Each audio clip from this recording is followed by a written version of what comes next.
수요일 밤 예배 자리로 우리를 불러주시고 은혜를 부어주실 하나님께 감사와 찬양과 영광을 올려드립니다. 하나님께서 일을 진행하시는 모습들을 보면 얼마나 섬세하게 진행하시는지 그 하나님의 전능하심과 그 놀라움을 우리는 다시 노래할 수밖에 없습니다. 우리가 마주하고 있는 사무엘상의 말씀을 보십시오. 참 왕이신 하나님을 버리고 인간 왕을 구하는 백성들에게 사울의 뒤에 하나님이 계시다라는 것을 분명하게 보여주시는 것이 하나의 증거라고 할 수 있습니다. 왕으로 세워진 사울을 반대하는 그 불량배가 등장합니다. 그리고는 이어서 암몬과의 전쟁으로 인해서 사울이 하나님께서 붙드시는 왕이라는 사실을 백성들에게 그 전쟁에서의 승리를 통해서 확실하게 보여주시고는 그가 겸손을 드러내게 하고 백성들에게 높임을 받게 하시는 모습으로 사울을 백성들에게 이가 바로 너희들이 내게 요구하여서 내가 세운 그 왕이다라는 것을 분명하게 드러내시고 있기 때문입니다. 우리는 이런 역사들의 앞뒤를 다 알 수 없습니다. 우리는 너무나도 연약한 존재이기 때문입니다. 그러나 하나님께는 과거도 현재도 미래도 그냥 같은 순간일 뿐이신 그분이십니다. 우리의 태어남을 아시고 우리가 이 땅에서의 모든 호흡을 다하여 우리의 영혼이 주님 품에 안기는 그 순간까지도 지금 현재로 보고 계신 하나님. 그 하나님께서는 모든 것을 아신 하나님이십니다. 이것이 우리가 믿는 성경의 하나님이십니다. 그런데 우리는 이 작은 머리로 이 전능하신 하나님을 이해할 수 있을 것이라고 착각할 때가 많습니다. 그러나 이런 일은 가능하지 않습니다. 칼빈은 이 진리를 그가 익숙했던 라틴어로 이렇게 표현합니다. Finitum non ex capax infinity. 유한한 존재는 무한한 존재를 품을 수 없다. 이해할 수 없다라는 것입니다. 여러분 생각해 보십시오. 사람이 바닷물을 다 먹을 수 있겠습니까? 아니, 바닷물이 아니라 저 옆에 흐르고 있는 낙동강 물이라도 제대로 마실 수 있겠습니까? 아니, 더 작게 여러분 조그만 웅덩이에 있는 물이라도 사람이 다 마실 수 있겠습니까? 아니요. 그 내용을 표현하는 것입니다. 더 큰 존재를 작은 존재는 품을 수 없다라는 것입니다. 그럼에도 사람은 현실에서 손해와 억울한 일, 실패와 같은 일을 마주하면 자기가 굉장히 부당한 대우를 당한다라고 여겨서는 하나님께 항변합니다. 어떻게 하나님 저에게 이러실 수 있습니까? 라고. 여러분 이 말에는 어떤 의미가 있을까요? 하나님, 지금 하나님께서 뭔가 실수하시고 있습니다라는 의미가 담겨 있습니다. 또 거기에는 하나님, 나는 이만큼의 대우를 받아야 마땅한 존재라고 여기는 그 오만도, 그 오만함도 이 말 속에는 자리 잡고 있다라는 것입니다. 누가 이렇습니까? 지난주에 만났던, 성경에서 만났던 그 불량자들의 마음의 상태가 이렇습니다. 하나님께서 선지자 사무엘의 손을 들어서 사울은 하나님께서 세우신 왕이다라고 선포했음에도 이 불량자들은 말하기를 사울은 왕으로서 자격 미달이다라고 그들은 단언하고 있었습니다. 그런데 여기서 잘 보십시오. 이건 거꾸로 되어 있습니다. 사울이 아니라 누가 자격 미달입니까? 바로 그 불량배들이 전능하신 하나님을 불신하고 있는 자격 미달의 사람인 것입니다. 이러한 마음을 품은 자들을 하나님께서 단번에 꺾으신 사건이 무엇이었습니까? 바로 암몬과의 전쟁이었습니다. 그 후 사울을 향하여서 자격 미달이다, 하나님께서 실수하셨다라고 말하고 생각했던 것들은 쏙 다 들어가 버렸습니다. 그리고는 이제 인간 왕이 다스리는 왕정국가 이스라엘이 시작되는 장면을 우리가 보게 됩니다.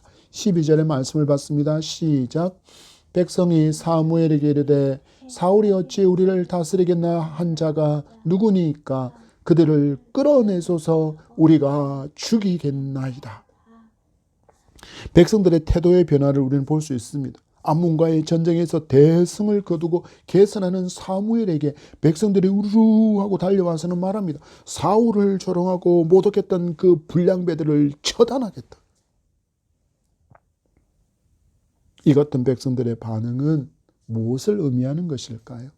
이제 그들이 볼 때 사울은 충분히 왕으로서의 자격이 백성들에게 증명되었다라는 것을 보여준다라고 할 수 있습니다. 그런데 이 백성의 말에 반응하는 사울의 말이 놀랍습니다. 13절의 말씀을 보십시오. 시작. 사울이 이르되 이 날에는 사람을 죽이지 못하리니 여호와께서 오늘 이스라엘 중에 구원을 베푸셨음이니라. 아멘. 뭐라고 이야기합니까? 여호와께서 우리에게 구원을 베푸신 날이니 사람을 죽일 수 없다라고 이야기합니다. 무엇에 대한 고백입니까? 사울은 이 전쟁의 승리가 자기의 육체적인 어떤 뛰어난 능력이 아니라 자기의 강력한 카리스마와 지혜와 명철의 동원이 아니라 자기의 역량이 아니라 바로 하나님의 권능으로 말미암아 승리한 것임을 분명하게 신앙으로 고백하며 하나님께 그 영광을 모두 이렇게 돌려드리고 있습니다. 하나님께 대한 바른 신앙을 고백했던 사람들, 성경에 나타나는 하나님께 대한 바른 신앙을 고백했던 사람들은 대부분 이런 태도를 유지하며 살았음을 보게 됩니다. 모든 일이 자신의 공로, 자신의 능력이 아니라 바로 전적인 하나님의 은혜이며 하나님의 공로임을 나타내며 영광을 하나님께 돌리는 겸손한 삶을 살았습니다. 이것이 누구의 태도입니까? 바로 전능하신 하나님을 경험한 사람들이 하나님의 전능하심 앞에서 가질 수밖에 없는 그 마음가짐과 태도라는 것을 성도는 분명히 본받고 또한 기억하며 살아야 할 것입니다.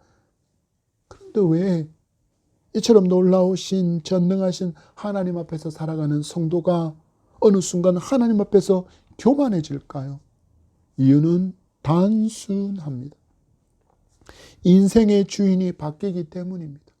예수님을 믿기 전에 우리는 누가 주인입니까? 내가 주인인 인생을 살았습니다. 그러다가 예수님을 믿은 후에 내 주인이 예수님이십니다. 하나님이십니다. 라고 고백하며 살다가 어느 순간 다시 그 주인의 자리에 내가 올라서 있기 때문에 성도는 사람은 교만해지는 것입니다. 이렇게 되면 어떻게 이야기할까요? 모든 것이 내 수고로 말미암아 이루어진 것들이고 성취된 것들이고 얻은 것들이기에 내 마음대로 할 수 있다라고 여기게 됩니다. 더 나아가 다시 내가 주인이 되면 모든 판단의 근거가 내가 좋아하는 것, 내가 원하는 것, 내가 기뻐하는 것이 되어버립니다. 그리고는 세상이 나를 중심으로 돌아가기를 기대합니다. 그러면 어떻게 될까요? 그 수순을 보면 바로 이 하나님이라는 존재가 귀찮아지기 시작합니다. 그 양심이 계속 두드리기 때문입니다. 하나님을 모르는 자들도 양심의 법으로 말미암아 이것이 잘못된 것이다 라고 알기 때문입니다. 그런데 하나님이라는 존재가 있다라고 인정하게 되면 더 크게 옥죄이고 힘겨우니 그들은 말합니다. 하나님은 원래부터 존재하지 않았던 존재예요. 하나님은 이 세상 살이에 대해서 어떤 관심도 없는 존재예요. 하나님은 무가치한 존재야. 하나님은 거추장스러운 존재야 라고 그것을 만들기 위해서 수많은 사상과 수많은 철학들을 만들어낸 것입니다. 여러분, 이렇게 말하면 전능하신 하나님이 사라집니까? 스스로 계신 그 하나님이 없어지는 것입니까? 아니요. 사람들이 아무리 철학과 사상을 내세우고 지식을 내세워서 하나님은 없다라고 외친다 할지라도 하나님은 계십니다. 그래서 이 전능하신 하나님, 창조주 하나님을 인격적으로 사람이 경험을 하게 되면 엎드려서 겸손히 자신을 낮추며 하나님만을 높이는 삶을 살게 되는 것입니다. 지금의 누구처럼요? 바로 은혜를 입은 사울처럼 그 앞에 엎드려서 모든 찬양과 모든 존귀와 모든 영광을 하나님께 돌리는 모습을 보이게 된다라는 것입니다. 여러분, 사울을 주목해 보십시오. 하나님의 영을 크게 받아서 예언도 하고 또한 예배하기를 사모하고 그 가운데 자기를 낮추는 겸손의 삶을 그가 왕의 초기의 모습에는 왕된 얼마 되지 않은 그 시간 동안에는 살아가고 있음을 우리에게 보여주고 있습니다. 하나님 앞에서 이처럼 겸손한 왕으로 서 있는 사울을 보면서 사무엘이 백성들에게 선포합니다. 14절의 말씀을 봤습니다. 시작. 사무엘이 백성에게 이르되 오라, 우리가 길갈로 가서 나라를 새롭게 하자. 그의 선언을 보십시오. 길갈로 가서 나라를 새롭게 하자. 여기서 지금 사무엘이 외치고 있는 새로운 나라는 과연 어떤 나라일까요? 우리는 이것을 알기 위해서 우리는 길갈이라는 지명을 주목해 볼 필요가 있습니다. 길갈은 출애굽 1세대를 거쳐서 여호수아를 중심으로 한 출애굽 2세대들이 가나안의 정복 전쟁을 치르고 갈 때 처음으로 하나님께 예배를 드리고 백성들에게 할례를 행한 장소가 바로 길갈입니다. 무려 430년 동안이나 이어진 노예의 생활, 그리고 40년간이나 이어진 그 광야에서의 방황을 끝내고 떠돌이 유목민이 아니라 이제는 자신의 기업을 농경지를 갖게 된 새로운 나라로 탄생하는 곳이라는 의미를 갖고 있기에 지금 사무엘이 외치는 새로운 나라는 바로 사울의 통치 아래서 새로운 출발을 하고 있는 바로 그 나라를 의미한다라고 할 수 있습니다. 그리고 또 하나는 여호수아가 길갈에서 예배하는 가운데 확인했던 것, 바로 하나님의 절대적인 왕권이 하나님께 있다라는 것을 그가 인정하게 되었다라는 것을 지금 이 길갈이라는 지명을 통하여서 사울이 깨닫게 되기를, 그것을 기억하게 되기를 암묵적으로 지금 요구하고 있는 것이라고도 할 수 있습니다. 사무엘은 이 길갈이라는 특정한 장소에서 나라를 새롭게 하자라고 외치는 것은 사울이 이 순간부터 이스라엘의 왕으로서 백성들 위해서 군림하겠지만 결코 잊지 말아야 할 것은 바로 이스라엘의 절대적이고 영원한 왕권은 오직 하나님께만 있고, 사울은 그 하나님의 왕권을 위임받아서 행하는, 다른 말로 하면 청지기, 그 하나님의 절대적인 왕권의 대행자라는 것을 잊지 말고 그것을 가슴에 새길 것을 암묵적으로 가르치기 위해서 길갈이라는 장소를 지금 말하고 있다라는 것입니다. 결국 지금 사무엘이 말하고자 하는 것이 무엇입니까? 사무엘이 외치는 새로운 나라가 무엇입니까? 바로 하나님만이 참 왕이심을 잊지 않는 나라, 하나님의 통치와 하나님의 다스림을 기뻐하는 나라가 되어야 한다라는 의미입니다. 이런 나라가 어떤 나라입니까? 이런 나라야말로 가장 복된 나라입니다. 시편의 기자가 노래한 최고의 나라를 들어보십시오. 시편 33편 12절 말씀에 여호와를 자기 하나님으로 삼은 나라, 곧 하나님의 기업으로 선택된 백성은 복이 있다. 여호와를 자기 하나님으로 삼은 나라는 복이 있다라고 이야기합니다. 여호와를 자기 하나님으로 삼은 나라가 복된 백성이며 나라이다라고 노래합니다. 바라고 원하기는 대한민국이 이런 나라가 되기를 간절히 소망해 봅니다. 여러분, 우리나라 역사를 돌아보십시오. 길고 길었던 일제 치하의 식민지 지배가 있었습니다. 해방의 기쁨이 너무나도 잠시였습니다. 북한의 침략으로 말미암아 무려 3년간이나 이어진 그 처참한 전쟁으로 말미암아 폐허가 되어진 나라. 도대체 이런 나라가 무엇 위에 세워졌기에 지금처럼 부강한 나라가 되었을까요? 바로 믿음 위에 세워졌기에, 하나님의 백성들의 그 눈물의 기도의 무릎 위에 세워진 나라였기에, 곧 하나님을 인정하고 하나님을 자기 하나님으로 삼은 나라가 되었기에 주어진 부강이라는 사실을 성도는 반드시 알아야 합니다. 불신자들은 알지 못한다고 할지라도 성도는 반드시 이 진리를 기억하며, 위정자들이 여호와께 무릎 꿇는 나라, 그들이 하나님을 경외하고 하나님을 예배하며 송축하기를 기뻐하고 정의와 공의로 백성을 다스리는 그런 나라로 회복될 수 있도록 우리는 기도해야 합니다. 그리고 우리는 개인적으로 삶의 현장에서 빛을 발하고 소금의 짠맛을 내며 살아가는 빛의 성도가 되기를 간절히 소망합니다. 이어지는 15절의 말씀을 받습니다. 시작. 모든 백성이 길갈로 가서 거기서 여호와 앞에서 사울을 왕으로 삼고 길갈에서 여호와 앞에 화목제를 드리고 사울과 이스라엘 모든 사람이 거기서 크게 기뻐하니라. 아멘. 사무엘의 말에 따라 길갈에 모인 백성들이 여호와 앞에서 사울을 왕으로 삼습니다. 그리고 여호와 앞에 화목제를 드리고 온 백성이 크게 기뻐하고 있다라는 것을 보여주고 있습니다. 여러분, 이 본문을 통해서, 이 본문의 말씀을 통해서 기쁨을 잃지 않는 삶의 비결을 발견하고 기쁨이 넘치는 삶을 살아가는 저와 여러분이기를 소망합니다.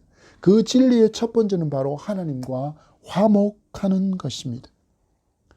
성경은 길갈에서 백성들이 드린 제사를 무엇이라고 부르고 있습니까? 화목제라고 정확하게 소개하고 있는 이유를 알아야 합니다.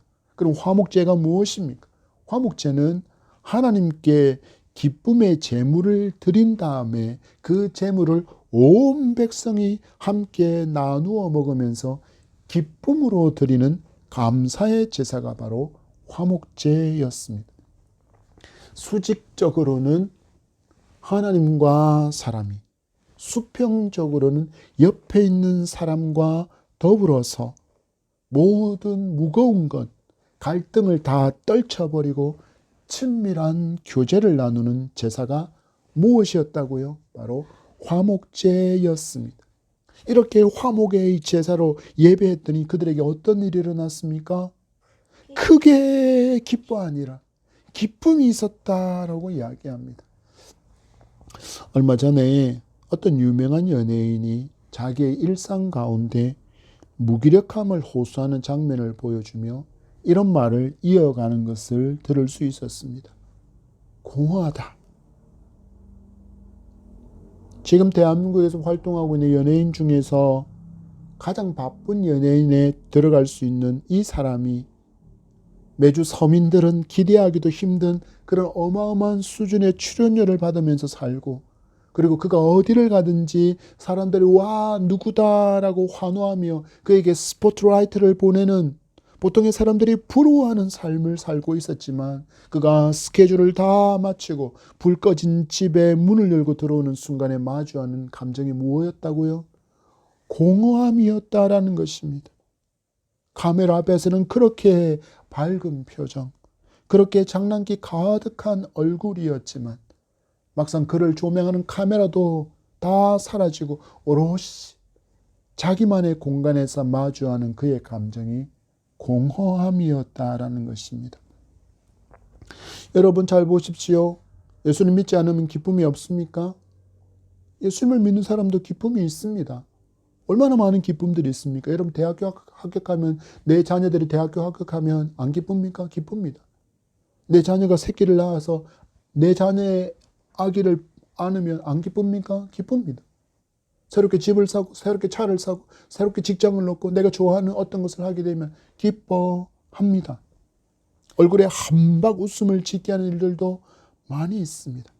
그렇지만 아쉽게도 너무나도 짧은 기쁨입니다. 왜 그럴까요? 그 기쁨을 잃게 만드는 삶의 숙제와도 같은 일들이 끊임없이 나를 찾아오기 때문입니다. 그러나 금방 말씀하신 것처럼 더 중요한 것은 여기에 기쁨을 잃어버리는 근본 이유가 있지 않다라는 것입니다. 바로 인간은 죄로 말미암아 하나님께 저주와 심판받은 상태이기 때문에 창조주 하나님에게서 분리와 단절된 상태에 있다라는 것입니다. 그것이 바로 우리를 불안하게 만들고 또한 죄와 죽음의 공포에 휘둘리며 기쁨을 잃어버리게 만들고 신음하는 고통 가운데 살게 되는 이유가 바로 해결하지 못한 죄 때문이라는 것입니다.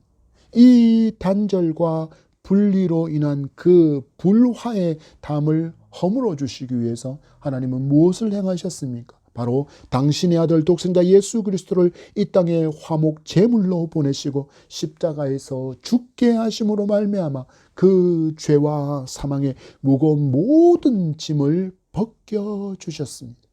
그래서 사람이 참된 기쁨을 누리기 위해서는 우선적으로 무엇을 해결받아야 합니까? 바로 죄 문제를 해결받아야 합니다. 그래야 하나님과 참된 교제를 누리는 화목의 기쁨을 얻을 수 있기 때문입니다. 여러분 잠시 질문해 볼까요? 여러분은 예배가 기쁘십니까? 예배를 드리기 위해서 오는 발걸음이 하나님을 만나는 그 기대로 가슴이 콩닥콩닥하는 그 두근거림과 설렘으로 기쁘셨습니까? 그리고 예배 가운데 넘치는 기쁨이 있습니까? 그리고 예배 후에는 여러분의 그 기쁨이 계속 지속되고 있습니까?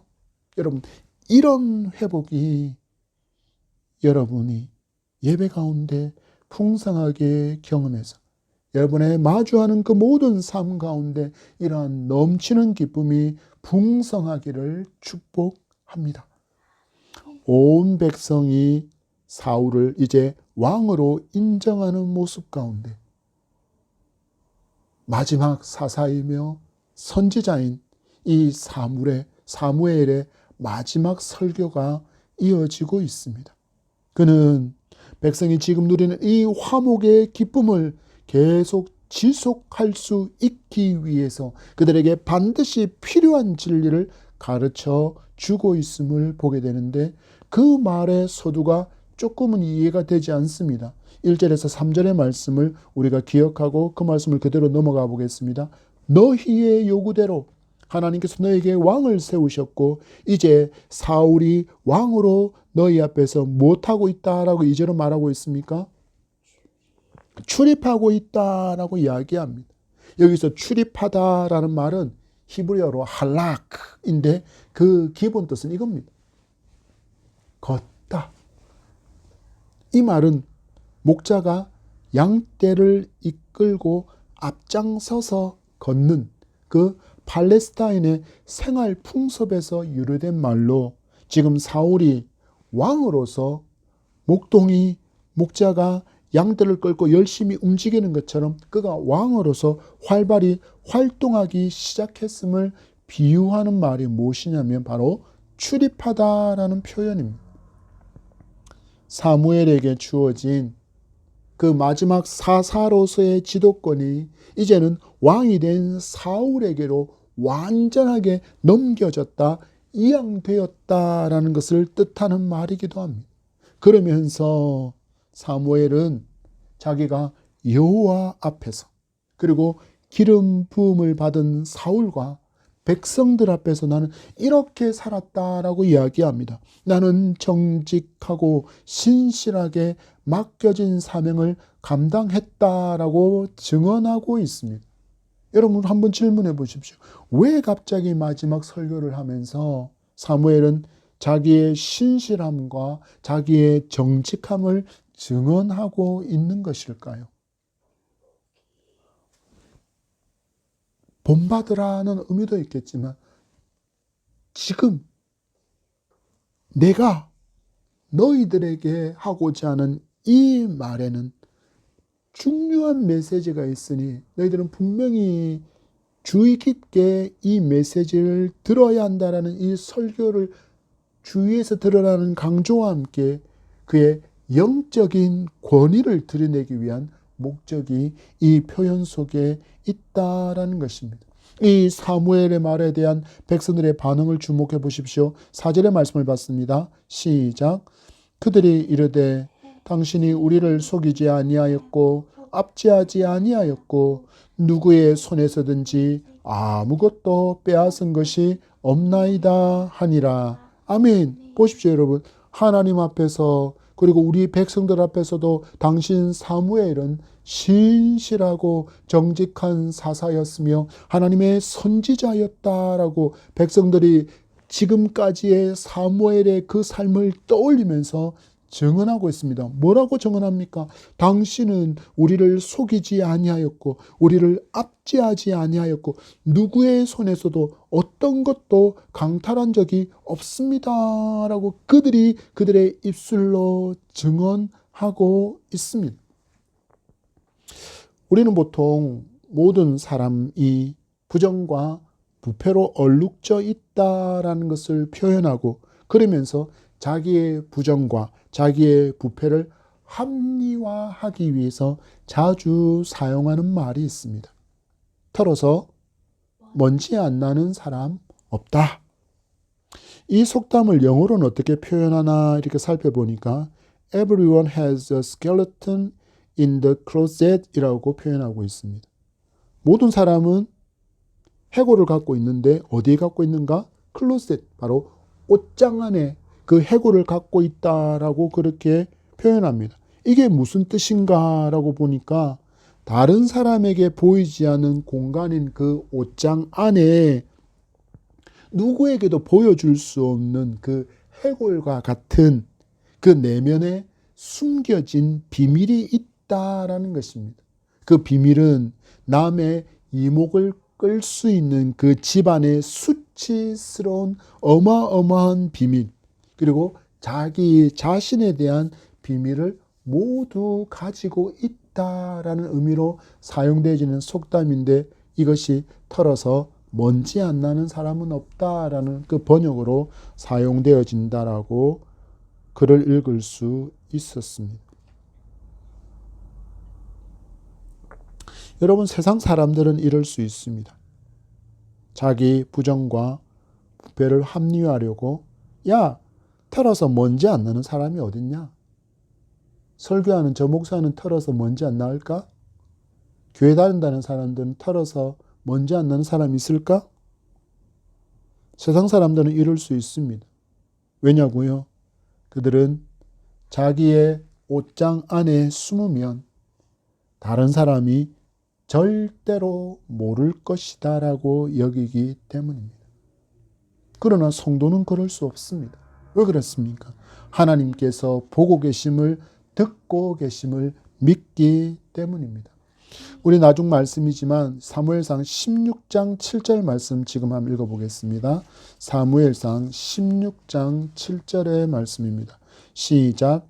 여호와께서 사무엘에게 이르시되 그의 용모와 키를 보지 말라. 내가 이미 그를 버렸노라. 내가 보는 것은 사람과 같지 아니하니 사람은 외모를 보거니와 나 여호와는 중심을 보느니라 하시더라. 아멘.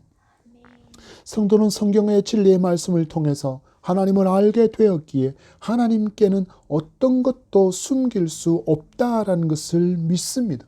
그래서 성도는 혼자 있지만 결코 혼자이지 않다라는 것을 분명히 알고 믿고 있습니다. 그러니 날마다의 삶이 코람데오인 것입니다.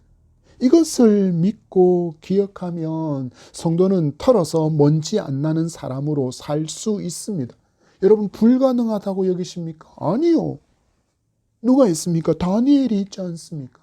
다니엘이 총리가 되는 것이 못마땅해서 그 나라 사람들이 저 외국인인 저 다니엘이 최고의 총리의 자리에 오른 것이 배알아서 배가 너무 아파서 야, 저거를 끄집어 내려야 되겠는데 저에게 있는 흠집, 저에게 있는 그런 부정부패를 찾아내야 되겠다고 열심히 찾았더니 나왔습니까? 아니요. 그래서 무엇을 근거로 삼으려고 합니까? 하나님을 섬겼던 그 신앙을 근거로 삼아서 다니엘을 모함해서 그를 죽이려고 하지 않았습니까? 흠을 찾을 수 없다라고 성경은 분명히 다니엘의 삶을 말합니다. 여러분, 오늘 사무엘도 백성들이 그의 삶의 신실함과 정직함을 인정하고 있지 않습니까? 어떻게 하면 이렇게 살 수 있습니까? 바로 여호와 하나님을 경외하면 이렇게 살 수 있습니다.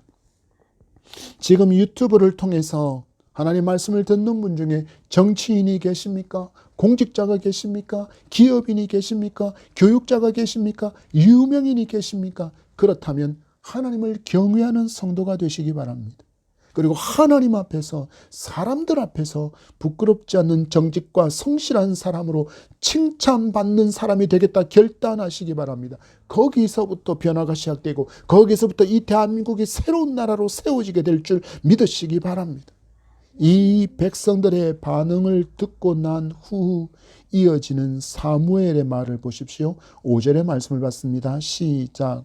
사무엘이 백성에게 이르되 너희가 내 손에서 아무것도 찾아낸 것이 없음을 여호와께서 너희에게 대하여 증언하시며 그의 기름 부음을 받은 자도 오늘 증언하느니라 하니 그들이 이르되 그가 증언하시나이다 하니라. 아멘. 여러분, 사무엘의 음성을 분명히 들어보십시오. 너희가 내 손에서 부정하고 부패한 것을 찾아내지 못하였다라고 말합니다. 여호와께서도 내가 신실하고 정직한 삶을 살았다는 것을 증언하신다. 그리고 너희의 왕으로 세워진 사울도 나를 위해서 증언하고 있다. 이 말을 듣던 백성이 마치 우리가 보통 회의에서 하는 표현처럼 동의합니다, 제청합니다 라고 외치는 것처럼 그들이 말합니다. 그가 증언하시나이다. 사무엘이 정직하고 신실하게 하나님께서 맡기신 그 사명의 삶을 살았다라는 것이 확실하다라는 것이 성경이 요구하는 두세 사람의 증인으로 보여주고 있는 것입니다. 성경이 인정한다라는 것입니다. 하나님이 인정하신다라는 것입니다. 여러분, 멋지지 않습니까? 우리가 이렇게 멋진 성도로 살아갈 수 있기를 간절히 소망하며 또한 축복합니다. 우리가 이런 삶을 살아갈 때 우리의 가정이, 내가 속한 직장과 단체와 이민족과 나라에 변화가 일어나게 될 줄 믿습니다. 여러분, 우리 말씀 앞에 우리를 돌아봅시다. 나의 정결함과 거룩함, 나의 신실함과 정직함을 여러분 주변의 사람들이 인정할 수 있습니까? 우리의 모든 것을 다 아시는 하나님 앞에서 우리 인정받을 수 있습니까? 하나님이 나의 진실함과 나의 정직함과 나의 경건함과 나의 신실함의 증인이시다 말할 때 주변의 사람들이 이 말에 오늘 백성들이 동의 제청한 것처럼 동의 제청을 외쳐주는 그런 멋진 성도가 되기를 축복합니다. 우리가 이런 삶을 살고 있다면 우리의 말에 힘이 있습니다. 우리의 말에 하나님의 권능이 함께할 줄 믿기 바랍니다. 여러분, 사도행전의 말씀을 보십시오. 하나님께 송축하고 하나님을 찬송하고 백성들에게 칭송을 받으니 날마다 믿는 자의 수가 더해졌다라고 성경은 분명히 말씀하고 있습니다. 무엇입니까? 그들의 정직한 삶, 그들의 겸손한 삶, 그들의 신실한 삶, 그들의 거룩한 삶, 그들의 정결한 삶을 보고 백성들이 그들을 두려워할 정도였다라고 성경은 분명히 기록하고 있습니다. 무엇입니까? 영적인 권능과 영적인 권위가 그들에게 있었다라는 것입니다.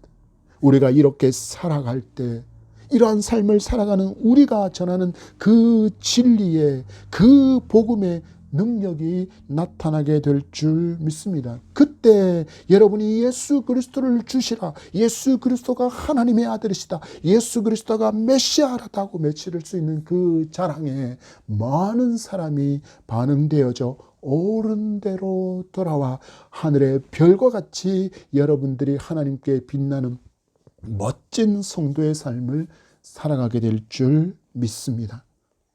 말씀을 맺습니다. 비록 이스라엘 백성이 요구한 왕을 하나님께서 허락하시고 사울을 왕으로 세우셨지만 하나님께서 기대하시는 이스라엘은 바로 왕정국과 이스라엘이 오직 하나님을 경외하고 겸손히 그 하나님의 발 앞에 엎드려 하나님만을 예배하고 하나님께 감사하며 화목함으로 세워져가는 그런 나라라는 것을 오늘 본문의 말씀을 통해서 우리에게 교훈하고 있습니다. 여러분, 이것은 이 이스라엘뿐만 아니라 이 대한민국을 향한 열방의 나라를 향한 하나님의 기대이기도 함을 믿으셔야 합니다. 이런 나라를 이루시려고 화목제물로 당신의 아들 예수 그리스도를 이 땅에 보내신 이처럼의 사랑을 우리 모두 기억하며 하나님 앞에서 겸손한 예배자, 정직과 성실과 경건과 거룩함으로 하나님의 백성답게 이 땅에서의 삶을 살아내어서 하나님께서 인정하시고 사람들에게도 인정받는 그런 멋진 믿음의 사람으로 살아가는 저와 여러분이기를 축복합니다.